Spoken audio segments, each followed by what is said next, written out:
What's up, guys? This is Tim from Fathers of the Grind, and we are excited to finally bring you our Game of the Year episodes for 2018. I hope you guys enjoy these many conversations we had with a wide variety of guests. I want to thank all of you guys who participated, whether it was with voting or with the different posts in our group about Game of the Year, or if you were on our show, thank you for taking time to come and chat with us. So first up, we are going to talk about favorite Nintendo exclusive from this year, as well as our favorite family/kids game, and our guest for this episode is Bobby Pauls, the Nintendo guru himself. So I hope you guys enjoy. I'll be rolling these episodes out periodically over the next week or so, and then we'll be off till the second week of January. So hopefully all this content is enough to hold you over, and then we'll see you again in January. So enjoy. Who is your daddy? I am your father. You fathers will understand. My father taught me many things.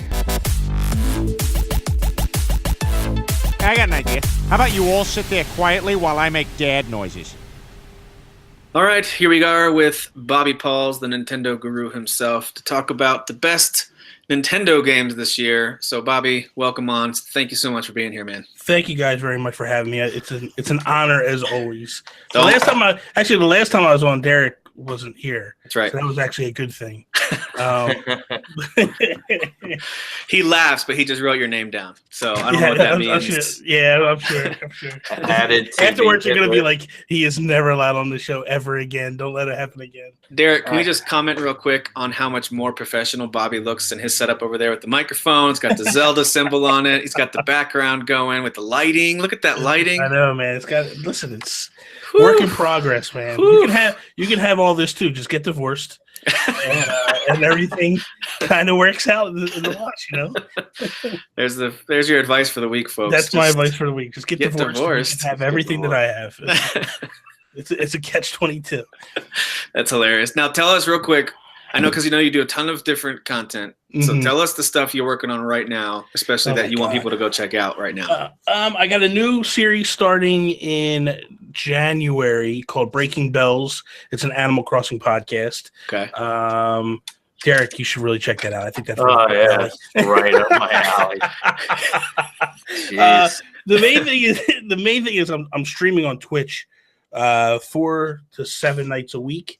Okay. At _Nintendo_guru. So that's, and then I'm doing my daily content on Nintendo Guru Daily that I do. If We Ran Nintendo, Planet Nintendo podcast, Nintendo PlayStation podcast. I got a lot of Nintendo stuff. I've always liked the If We Ran Nintendo one, especially the way you guys started it out. You started it out before the Switch was announced, right? Way before the Switch was announced. So you guys were already talking about some things. Now, did they end up delivering with the Switch some of the stuff you guys wanted? Ultimately, I feel like they have. There's always things you can nitpick and want to be a little better than it is, but I think for the most part, they've delivered on their promises. If you watch that initial trailer, what they were basically saying they were going to give us, I feel like they gave us. I feel like that was a new Nintendo. Yeah. That trailer right there signified, hey, Nintendo's doing things differently now. And the thing of it is I feel like they're listening now, where in the past, I don't feel like they listened at all. Right. It was like you were just screaming into a black hole, praying that maybe they would make some changes. Just to change to the creators program that they did recently, to me signifies that it may take them a while to get around to it, but they're making changes. And cross-play is another thing. You tell me, in what world did you ever imagine that you'd be able to play with Xbox or PlayStation from a Nintendo console? When Sony was like, no, we're not going to do this. I'm like, that is such a Nintendo move. It was, yeah. And Sony was the one doing it. So I'm impressed with the newer Nintendo. All right. Well, fair enough. If you guys are not watching this on YouTube, if you're just listening to the audio, like most of you do, make sure you at least jump over to the YouTube real quick and just take a look at the background that Bobby's got there. He's got a ton of cool stuff back there. Looks like some amiibo, some other figurines. I got all kinds of stuff back there. I got, there's shoes up there. I got Zelda figures. I see your Super Nintendo Classic up there. Yeah, I got the Super Nintendo. I got the Famicom edition. I got an Ojo, which is the Switch projector, which is pretty awesome. The Switch projector? What? That is, yeah. So it's a project. So what it is it's like a dock. and you take your Switch and drop it in, and then it's a projector. It'll like I took it to E3 with me this year. That's awesome. And because I bunked with Jules Watcham, Mm-hmm. and we were sitting there, and every morning I would put it on the wall, and we would play games. That's so cool. Where he had meetings. Did you play any of his games? Did you play Mutant Mudds with him? I played actually Soccer Slammers launched when I was out there. Nice. So we played. He was like, here's a free code. That guy's awesome. That guy is phenomenal. Man. Yeah, I'm a big fan of his on Twitter and stuff. I like that guy. Yeah, I'm a huge fan. Yeah. I have no idea who you're talking about. You don't know. You know what? This guy. This is what keeps our show entertaining. I Bobby. forgot if it's not like God of War or like these big AAA games. Like Derek has no clue what a game is. Bobby, I don't even play games anymore. I mean, Tim only has me on the show for my looks. Oh, well, then he's in trouble. Yeah, that's nice. Okay, listen. Trying to bring up that women demographic. Before you, oh gosh, yes, we have a lot of female viewers and listeners, without a doubt. Yes. All right, before you guys start making out, let's get into Nintendo from 2018. Mm-hmm. What we're gonna do is there's not been a ton of Nintendo exclusives, but there's enough for us to make what I'd like to be our top 3, maybe top 5 if we can't agree. Yeah. But the reality is, I realized there's at least 2 major Nintendo exclusives that I haven't played this year. One because it just released and I haven't bought it or gotten around to it yet, and the other one because it's a tennis game and I just wasn't interested. I was kind of interested at first, and then I just decided, you know what, I've got too much else going on. So I've skipped a couple of major Nintendo ones, but my take on Nintendo for this year, and Derek and Bobby, tell me what you think about this. I actually think they stepped up as a great place to play a great option to play a bunch of third-party stuff, specifically indies, but some really good third-party stuff. I think of like your Dead Cells and things like that was on every platform, but I thought the Switch was the best place to play a lot of that kind of stuff. Yeah. And they took a step back, in my opinion, on delivering the huge exclusives that you could not miss. So like 2017, Zelda, Mario, and Xenoblade 2, those were amazing. I mean, those were stunning. And then in 2018, I don't know that they really delivered on that unless you're a major Smash fan, which I know, Bobby, you're a big fan. I think 2018 was more if you passed up on the Wii U, which about 100 million people passed up on the Wii U. Yeah. Guilty. But if you passed up on the Wii U, then 2018 for the Switch was more like, hey, here's another release of a Wii U game. Yeah.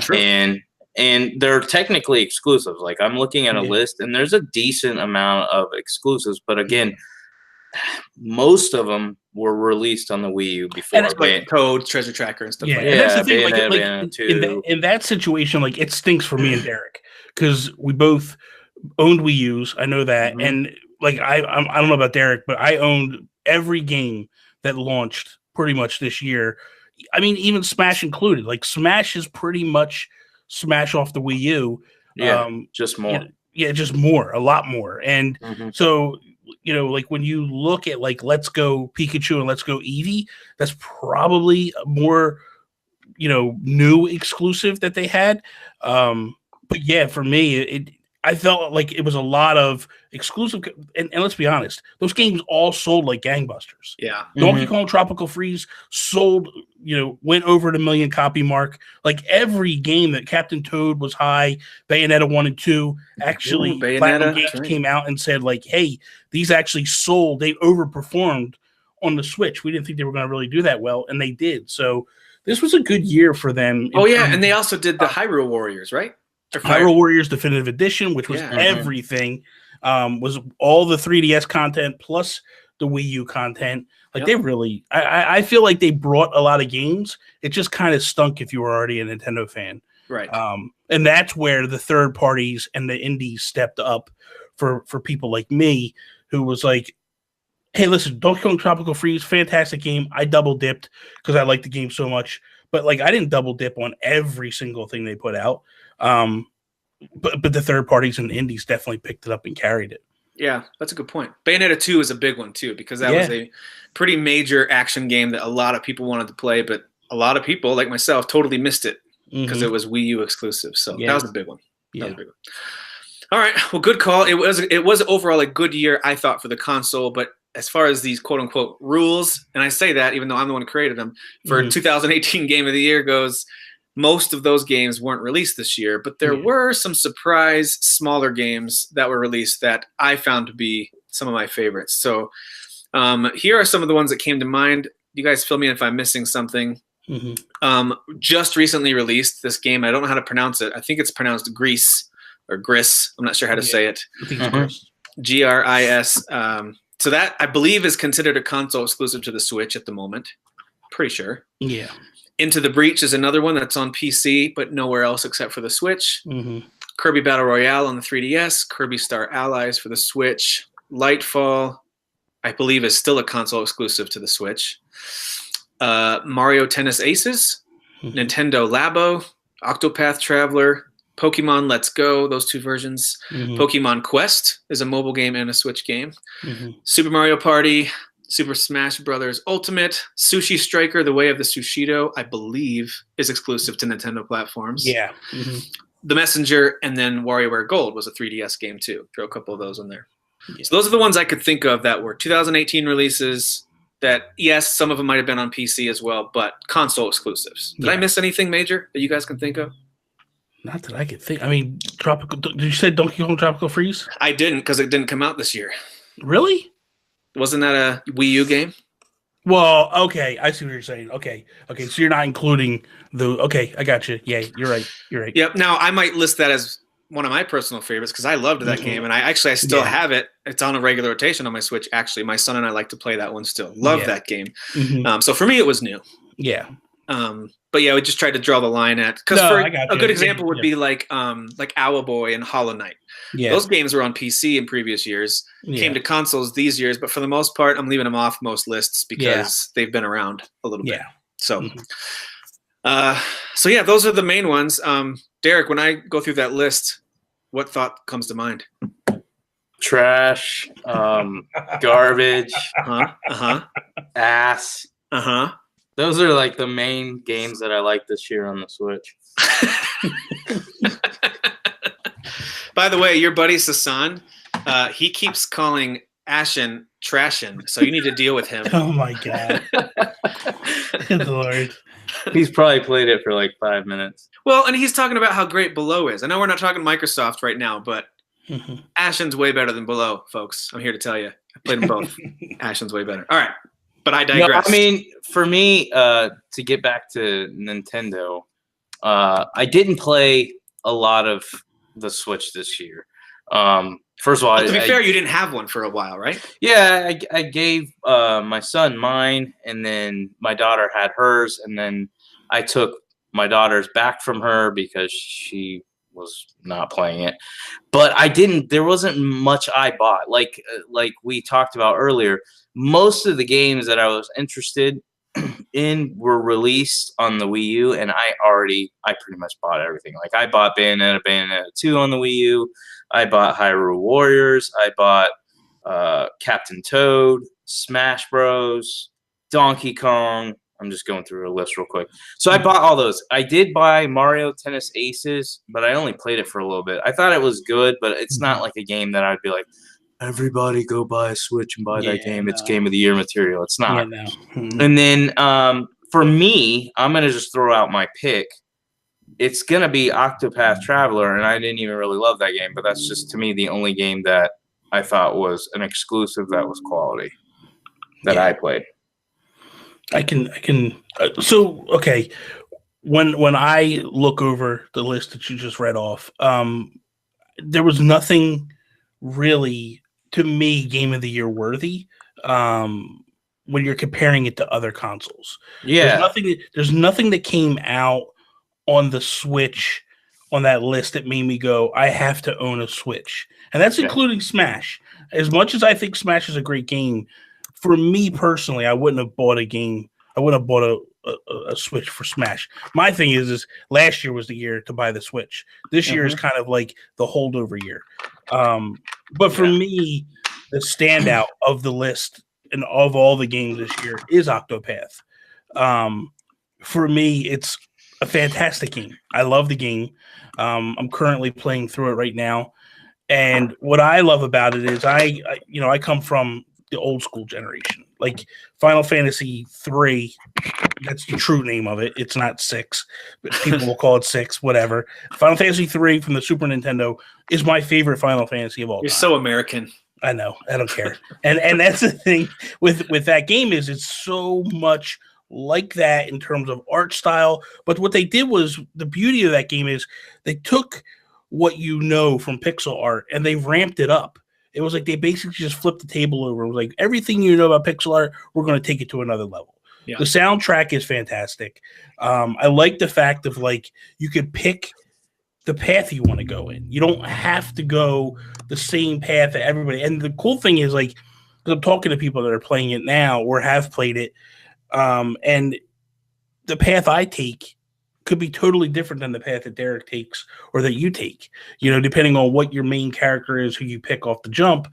And you don't have to finish everybody. You could just kind of finish the storyline of your battle party and then be done with it. Like, that's the other thing. There's end game content to it. Like, you could roll credits and then go on to battle a final boss stuff. I really think that Square, with these smaller versions of these games that they're doing with like Tokyo RPG Factory and all that, like with I Am Setsuna and all that, like, I love what they're doing.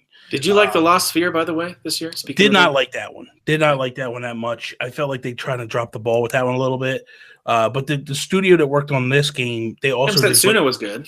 Setsuna was a fantastic game. Yeah. But the studio that actually worked on this game actually worked on Bravely Default, which I was a big fan of. The first one, the second one was but the first one was a really good game. And so I'm a fan of what they did with Octopath. And for me, that's the, like, if when I look at 2018, I go, that's the game. If you're into RPGs, if you're not into RPGs, don't even waste your time. But for me, liking RPGs, I'm like, that's the game, you know, that like kind of tickles, you know, scratches that itch. You know, it did feel like the best of Super Nintendo era. Yeah, stuff. yeah, definitely.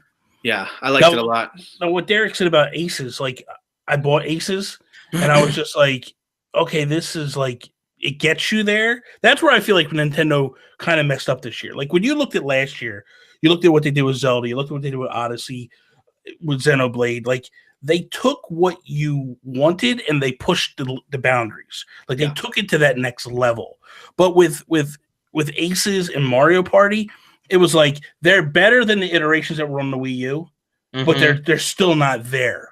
You know, it's like they're not that great of a game, and that's where I feel like a little. Well, I think like, for instance, Aces was pretty cool just because they added a lot to it compared to the tennis game on the Wii U, which was just bare bones trash. Yeah, that was but I think the big thing is, it's not really that those games fell short of what they are. I think it's more, it's what they are. They're a party game and a tennis game. Like, nobody gets hyped up for, I can't wait for the next golf game or the next tennis game. Like, we want Zelda, we want a Mario, and they released all that in 1 year. So to have this type of year is not really that surprising. Now, and not to jump ahead, because again, we're doing game of the year here, but talking just real quick about next year, if they have the same type of year they had this year, next year, you will probably hear me get a little frustrated with the Switch, because I'll just be like, come on, guys. Like, I'm not saying they have to release Zelda. I'm saying step it up as far as give us exclusive experiences that are not a tennis game, not a party game, nothing cheesy like that. Give me like a single player experience that I can only get on the Switch. I think that Nintendo can do. I think next year is your year. I think next year is going to rival last year for Nintendo in terms of they have a lot of content coming. Now, Metroid, anybody that believes Metroid's coming next year, just wake up from your dream. It's not happening. It's a 2020 game, 2021 easily, but we might get Prime Trilogy brought over so people can experience that. Nice. Nice. But like Fire Emblem, I'm a big Fire Emblem fan, and that's what I want. Cannot wait for that game to hit. No More Heroes 2 should drop next year. Yes. Bayonetta 3 should hit as well, which is huge. And the Yoshi game looks like it's going to be a really good game. I was a fan of Woolly World because I felt like they took the kiddie version of it out a little bit, because Yoshi used to be a very like easy Kirby type game. They took that out and it made it a little bit more difficult. The aesthetics are really good with the yarn and the cardboard and all the stuff that they added to it. So I'm looking forward to that as well. So I feel like they're set to do a lot of good things next year. Yep. Time will tell, though. Yeah. No, I agree with that. So Yeah, Tim, I gotta ask you. Yeah. Are you on board with Octopath Traveler being the best Switch game, or are you gonna fight us? I actually don't think it's very close. I think it's by far the best Switch exclusive this year. I think it's I want to see Square do more stuff like that. I still want them to make the next Final Fantasy big epic AAA game, but I like to see them allow their smaller groups or smaller studios do stuff like this. I actually wouldn't mind if they went ahead and put out a sequel to this and go ahead and use a lot of the same engine. Just, create maybe this time instead of 8 disparate stories, have one straight through line, like a Final Fantasy 3 or one of those. Like have a more meaningful storyline, because if you remember from Final Fantasy 3, they each have their own branching storyline, but it all still connects, and there's one major villain and you're all going after him, and this big world-ending event happens and you have to regather and go after him again, and it's awesome. It's a great story with some cool individual character stories as well. So that's the thing that Octopath was missing, was a really strong. With my JRPGs, I like a strong through line. I want a really good villain. Like that's what I want. So if Square decides to do that and they make Octopath Traveler 2 or whatever they want to call it, but they give you a stronger through line story, I'm in. I thought that was the best Nintendo exclusive this year, and I don't really think it was close. But I did enjoy some other games, and I do want to mention a couple of them.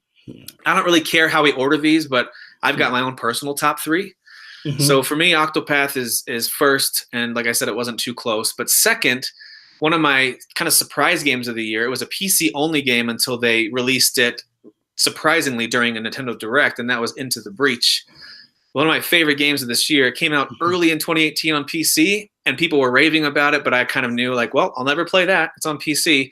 And then when they released it on Switch, I thought, cool, I'll try it out. Into the Breach is a combination of Advance Wars meets a roguelike style game, and it kind of has a little bit of a. Do you ever see that Tom Cruise movie, The Edge of Tomorrow, where the time keeps resetting? That's pretty much what happens here. Is each run they reset time and they bring you back and say, okay, go try again. But every time you complete different challenges, you earn coins that then you can unlock new mechs with. It's this mech.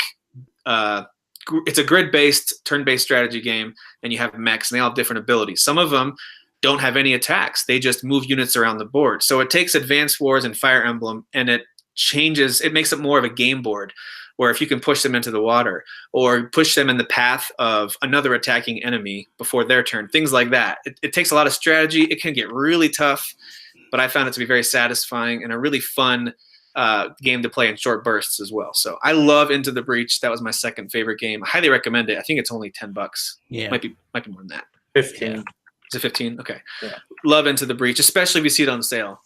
If you like strategy games and you're interested in a somewhat Fire Emblem or Advance Wars type of a game. I don't want to oversell it as one of those, because you don't have character. Well, there are pilots, but you don't have characters and you don't have deep storylines. It really is just about these really quick strategy matches. So I don't know. Bobby, have you played that one? I have not played that one. It's on my radar. I just haven't had it. Dude, there are so many games that I've played this year, and that's the thing. Like, it feels like it's funny because you'll sit there and go like, the Switch didn't have much this year. And then when I start going through the list of like even my backlog, I'm like, oh my god, I've got too many. There's so many games I haven't touched. Well, and the thing is, there's a lot of third-party multi-platform stuff too. For example, Valkyria Chronicles 4 is this massive RPG that I got on the Switch, and I started it, and I really like it. But it's probably been 2 weeks since I played it, just because I've got too much else going on, So to be fair, you guys buy a lot of trash, so that's why you got a huge backlog. It's just like, hey, true guys, we got too much money. Let's just buy trash. He's not totally wrong. I did buy Yono the Magical Elephant. That game was. That was a bad game. People raved how good that game was. It was not good, and I was like, "What the hell are you people playing?" It was bad. That is garbage. What is it called? I think it was Yono or Yoko, whatever. Yono, the stupid celestial elephant. Celestial elephant. Yeah. They should that was hot trash in the summer, man. That game They was said so it was bad. like Zelda for kids, and I was like, that sounds great. Yeah. So I got it, and I hated it. But Yeah, it was what they bad. should have said was Oceanhorn is Zelda for kids. Now that's actually true. Oceanhorn is a decent little Zelda clone. Decent, but it's not even that Still good. not great. Still not great. Yeah. So Into the Breach was great. That'd be a great game for them to put out a demo of. I really wish they would have a free demo, let you play one battle, so you can just get a feel for what it's like.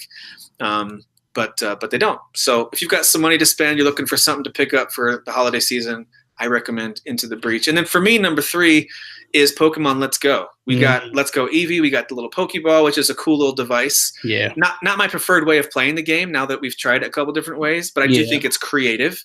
And the idea of putting a Pokemon in there, carrying it with you, and that kind of stuff is really, again, Nintendo thinking very creatively with their existing IP, giving you new ways to interact with it. And the best thing about it is the way it integrates with the very popular phone app that we still play, Pokemon Go. Yeah, I love what they did with this game. It's essentially a remake of Red, Blue, Yellow, whatever. Yeah. It's that same experience. You fight the same gym leaders and stuff like that. But you can see Pokemon on the screen now. It's not random battles. I've actually grown to prefer that now. Like, I don't want random battles anymore. I want to see which ones I want to go chase down. I really like that a lot. I actually like the catching mechanic. I was getting tired. Like, as I'm getting older, I kind of want things to move a little quicker, I guess, with those kind of games. I didn't really like weakening Pokemon and then catching them after a while. I'm with you. I used to drive me crazy. I like just giving them a berry and throwing a thing at them and trying it. You know, you have like an OP Pikachu, and you one hit him, and you're like, dude, I wanted to catch that thing, right? Like, and it's nuts. Yeah. So this is probably, well, it's definitely the first Pokemon game that I really spent a lot of time with. I tried X and Y. The problem for me was to jump into Pokemon now, because I never played Pokemon in my entire life. Really? Yeah, never. I hit that point where it was just like, that's a little too kiddie for me. Yeah. Like, I missed that barrier to entry. And I'm guessing people tried to convince you, like, no, Bobby, this is a deep RPG. You've got to try. And I was like, no. Yeah, and I was like, no way. But then when I tried to get into X and Y, I was so far removed from it that I didn't know what all the stuff was that they were talking about. Yeah, because it's like playing a Final Fantasy game at, well, I'm not going to say 15 because 15 rebooted, but let's say like 10 or 12, right? And then you haven't played all the other ones. It's like, what the hell is going on here? Like, how are these moves? But if you follow the series up, you start to get an understanding of what's going on. But with Let's Go, it was like, we're starting over. You get basically a fresh flow with this, and you're learning as you go along. I enjoyed it. I enjoyed the story.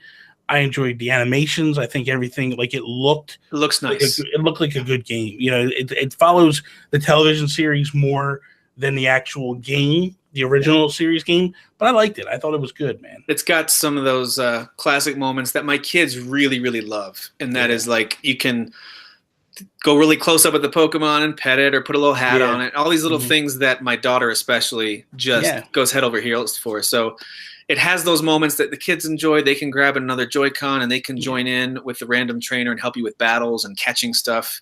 Yeah. I thought it was really well executed, and I think it looks really nice. I don't know how much. Like, I don't want there to be a gritty, realistic Pokemon. I'll get that when I watch Pikachu Detective this summer, I suppose. Yeah. But but I don't need that in my Pokemon game. So I thought it was pretty much exactly what I wanted, being someone who has become more of a Pokemon Go fan than a Pokemon mainline game fan. And again, I realize that makes me a dirty, filthy casual. I get it.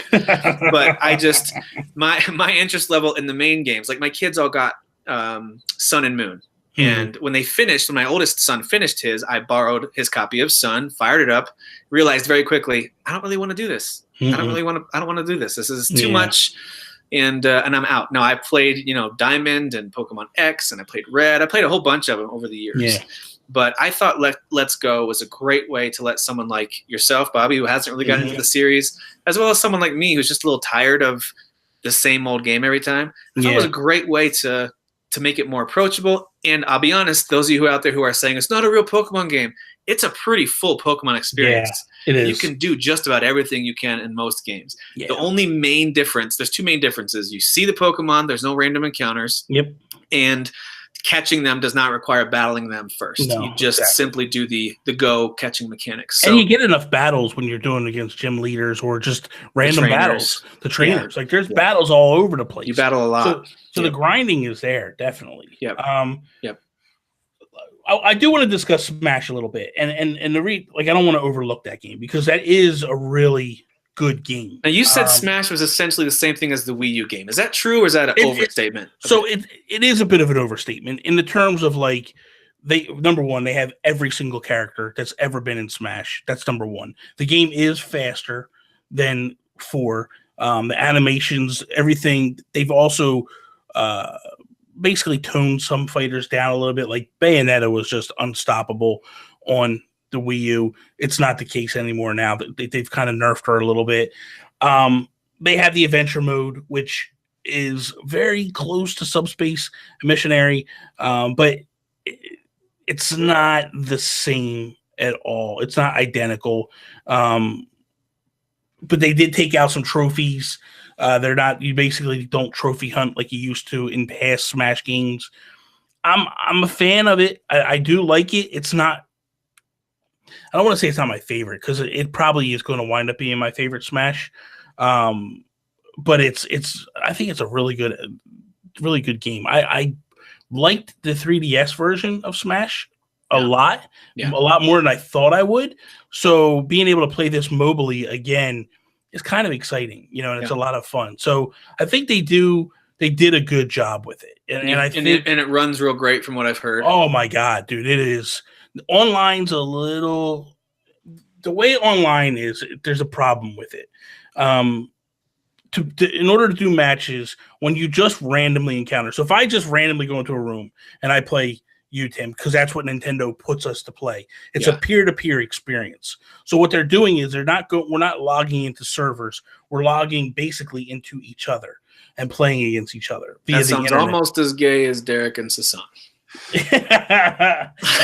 You know how Derek is. Not on that level yet. I'm just keeping him engaged. Him engaged. Yeah. It's funny. He's not even paying attention. It's just Sasan. All of a sudden, I am. He's like, he's probably texting him now.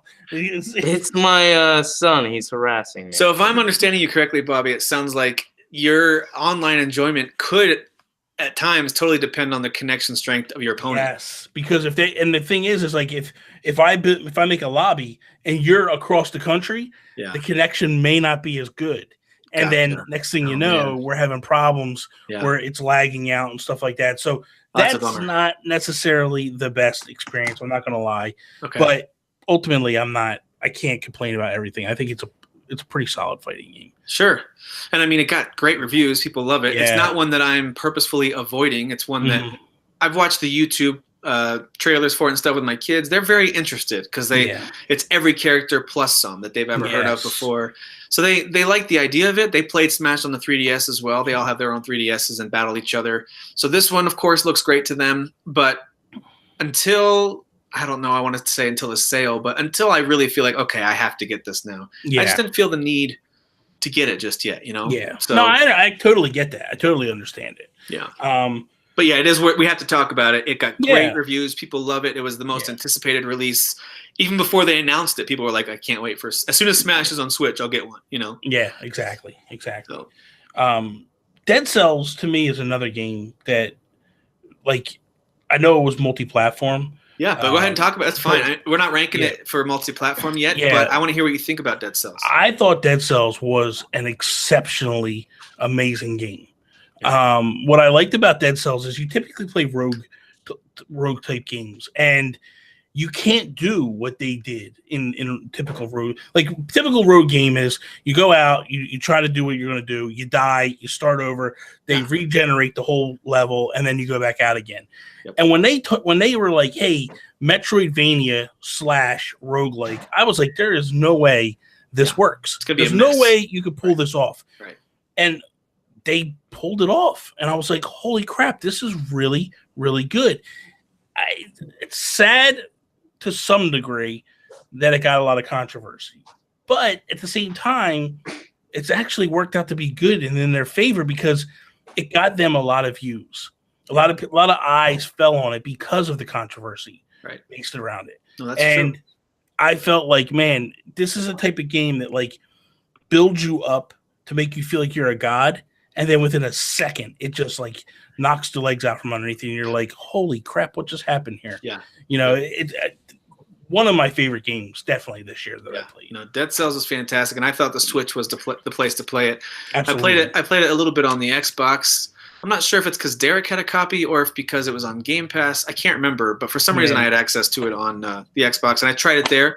Of course, it looks and plays great, but I have found that I much prefer having it on the handheld while my wife and I have some show on the screen or football's on or something. Like I would just do run after run after run. That game, when it first came out, probably for the first, I would say 5 weeks, which is an incredibly long time for a roguelike to keep my attention. Yeah. I could not stop playing that thing. That was my go-to kind of end of the day. Okay, I'm going to get in bed now. I'm finally going to go to sleep like an adult, and I would lay there for an extra hour playing several more runs of Dead Cells. I'm with you, man. That game was great. If it had been a Nintendo exclusive, that would have been above Octopath for me. I love it. Yeah, it definitely would have been up there because that's the one game that like I play, and I was like, you're constantly like one more run, one more run. One more run. And it's funny because it didn't grab me at first. At first, I thought this looks really cool. Yeah. Some of the combat feels good, but I don't know if I want to do a roguelike. I see what they're doing, but then I played it a little more. I unlocked a couple weapons. I was like, okay, that's kind of cool. And then I started to get really good at it and really quick with the combat and flying through levels because they reward you. You know, certain doors will unlock if you get there under a certain number of minutes. So then I started moving real fast, and boy, I got hooked. I got hooked bad. Yeah, they did a good job with that one. Yeah, I'm with you. That would have been number one for me. But seeing as it's not, my top 3 is going to land at Octopath, second is Into the Breach, and third is Pokemon. Others that I considered were The Messenger, which is a really great throwback kind of Ninja Gaiden type game. It's good. Yeah, I think it's actually surprisingly funny. Your little demon buddy who follows you around, he's hilarious and sarcastic. He's the one who resurrects you when you die. He's very funny. And the reason that you lose stuff when you die in The Messenger is because he makes you pay him every time you die. So like it's very funny, very tongue-in-cheek. Yeah. Something happens later in the game that it then shifts to more of a 16-bit look and feel, and it becomes more Metroidvania, less Ninja Gaiden and more Metroid. And it's cool, but it wasn't amazing. And it could have been because it was oversold a bit. I listened to a couple IGN podcasts and a few others, and I felt like I was being told that forget about Dead Cells or anything else. This is it. And I was just in the middle of Dead Cells, and I played The Messenger and thought, nope, much prefer Dead Cells.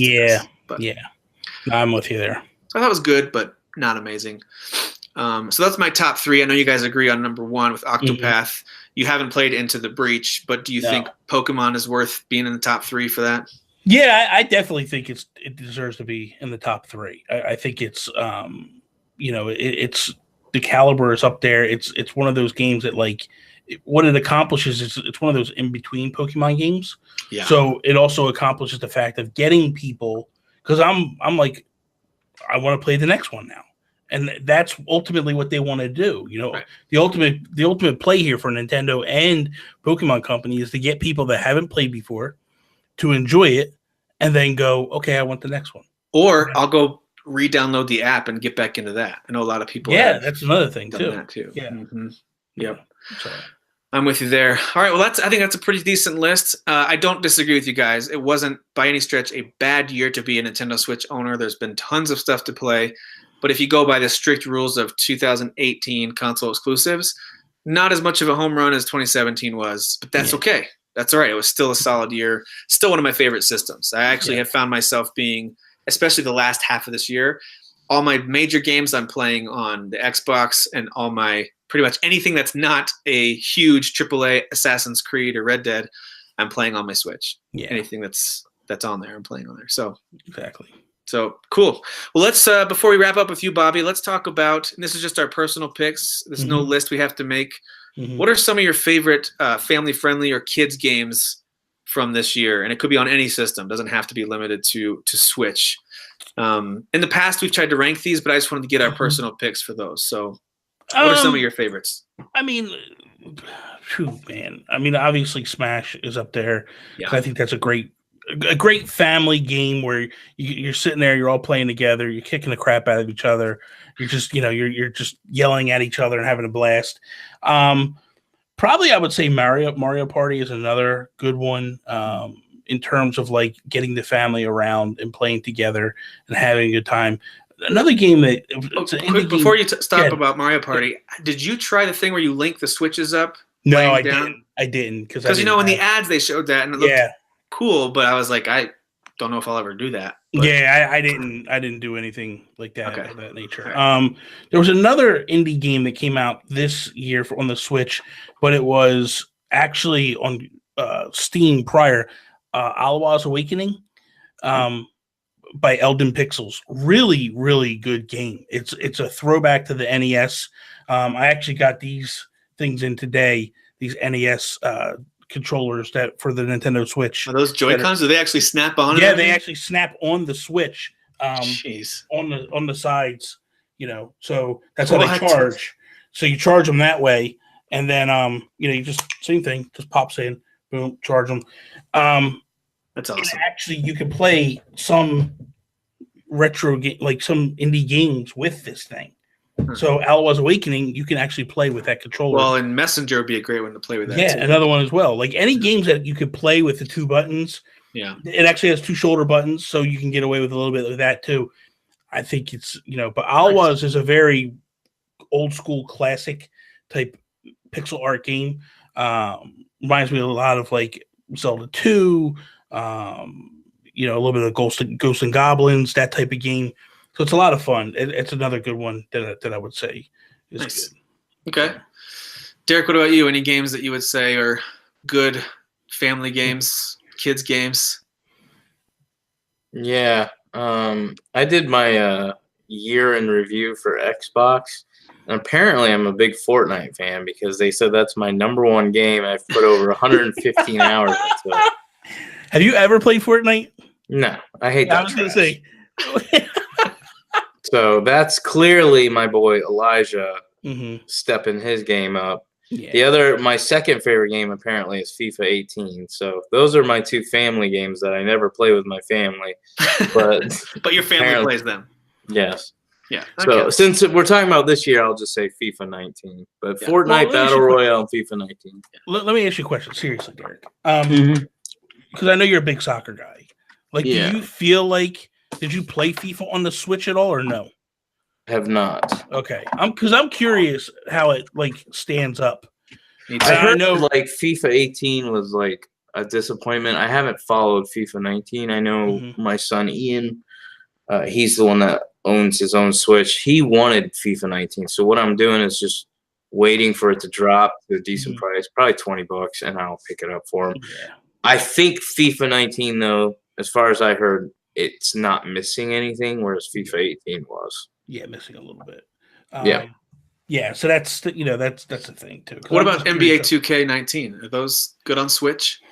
I heard everything's the exact same except 30. Obviously the resolution's lower, but instead of 60 frames per second, it's 30 frames. Yeah. Okay. So that's the only difference. But again, when you consider you're playing in handheld mode on something that beautiful, like a game that pretty, that's pretty impressive. To me. Yeah.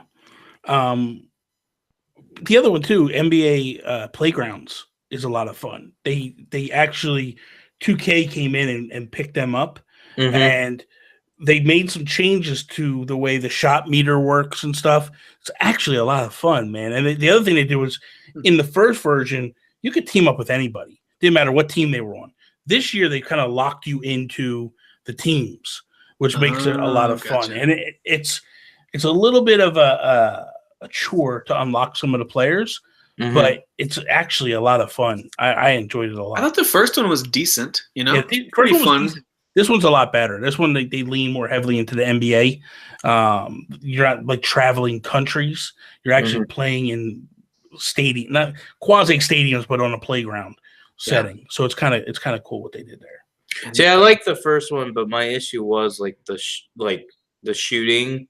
Shooting was hard. Too complicated for it being an arcade game. Yes. So it felt like it was too distant from like an NBA Jam or something like that. And so it's very arcadey, except for this one mechanic. They tried to make almost real simulation stuff. Yeah, and this is again, it's similar to that, but what they did was before you had to like be right on the spot to hit a shot. This one actually now it'll open it up. So you have the window again, right? The meter that grows, but like it's a wider gap. So here's the thing. If Shaq is shooting a 3, that meter for the shot is red and the percentage is way lower. But if it's like Allen Iverson or Michael Jordan and you shoot from beyond the perimeter, it'll be green. But then if there's a percentage, so it's not 100% that you're going to hit your shot, but it'll be an 80 or a 90% shot or something like that. That sounds better. So it's actually better than it was. Sounds like they're actually doing it like an RPG sports type thing. Like, hey, if you're Ray Allen, you're a 90% 3-point shooter. Yes. So yes. Yeah, exactly. You got me kind of interested in trying game, and you have it on you have it on Switch, right, Bobby? I have it on Switch, yes. And it plays really well there too. Plays well, yeah. It plays just, the last one played well. The last one didn't play well in handheld, but they did fix that. This one I didn't play it in handheld, so I don't know. But on the actual the docked version, it looks great, man. Yeah, I'm definitely buying the game. I was just waiting for it to go on sale, which I imagine I don't blame you. it will probably be on sale during this Christmas holiday, like digital. Yeah. So I'll just buy it. Yeah.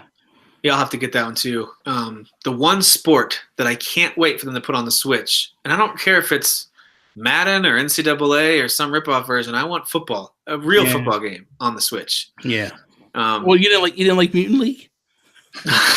No. And that's what I want. I want that on the Switch so bad. I mean, that's my favorite sport by far, of course, as a spectator sport, but it was always my favorite sports video game too. Of course, in a very perfect world, if Tim got to make the decisions in the world, which he doesn't, then I would bring NCAA football back and I'd put it on the Switch and I could do all my recruiting and the full RPG scope of running a football dynasty in college and playing the game. Oh, I would love that. Yeah. But I understand that's not likely. What I think should be more likely, and I'm crossing my fingers that in 2019 we see Madden on the Switch at least. Yeah, because I'm surprised. I would go in for Madden for sure. I'm surprised. I know EA just is very lackadaisic when it comes to the Switch, and I don't know why that is. It just their sales for FIFA might not be great. I haven't looked into them. Apparently, the sales are pretty good. I know in Japan it was the #1 seller of all the versions. Okay. Like the really? The Switch. But the problem with that is they're mainly a handheld place.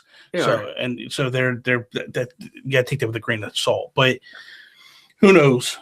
I wish that they would, because I also wonder like how did Faya do on there on the Switch, because that was how did that do compared to the other two? That felt more like a Switch-centric game. Yeah. Than the other two, right? And that was one that was there, so we'll see. Well, for me, my favorite family games this year have been Pokemon Let's Go. That's been one of my favorites. I love playing multiplayer Pokemon. My kids are just major fans of the whole franchise. They love the cards. They love the games. They love Pokemon Go app. They love the cartoon. So that's been a fun one for our family. That's a lot of fun, especially, again, syncing up with the app was really cool. And then my second favorite game, and not that it's not a multiplayer game. It's not even necessary. It is kind of tailored towards kids, but Starlink was one of my favorite family games. I think Starlink was one of my pleasant surprises of the year. When they showed it at E3, I started to get hyped for it, and when I bought it and played it, I got the R-Wing, figurine and all that stuff, and man, it's cool. It's exactly what I wanted really from a Star Fox game, and it kind of has little touches of No Man's Sky here and there. Yeah. It's got real charming graphics. I think it runs really great on the Switch. Yeah. It looks better on the Xbox One. I played it there, and it looks better, of course, but it looks great on the Switch as well. Runs great in handheld, and my son, Shepard, and I, we love playing it, mixing and matching the different weapon types, and I love Starlink. It's been a fun family game for us.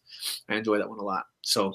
And it's Star Fox, of course. I was streaming that, right? And I was playing with the R-Wing, and I'm like, I hate this flamethrower. This flamethrower is a stupid weapon.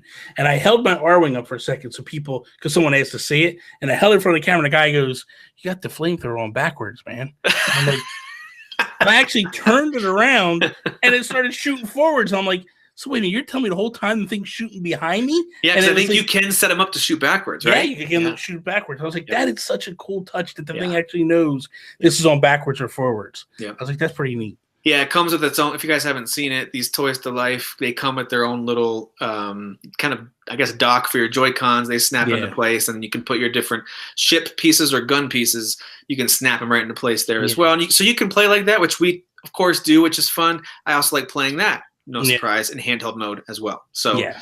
I think Starlink is a great game. It doesn't deserve 10 out of 10 or anything, but it sure is fun. It's a lot of fun. It's a lot of fun. So, all right, well, that wraps us up. Bobby, thank you so much for your time, man. How can people find you this holiday season? Where should they look? You can either go to nintendoguru.com or Twitter at Nintendo Gurus. That's the two places that I have. And what are you going to be twitching over the next streaming on Twitch the next couple days? Next couple weeks? Smash, Splatoon 2, Mario Kart 8. I like to do stuff where I can actually play with the people that are watching. Fortnite as well. Like, Derek. So if you want to play some Fortnite, buddy, I got your fix. Be all over that, bro. Be all over that. That's awesome. All right, Bobby, thank you so much for your time, man. It's great talking to you. Thank you, guys. All right, see ya. Who is your daddy? I am your father. You fathers will understand. My father taught me many things. I got an idea. How about you all sit there quietly while I make dad noises?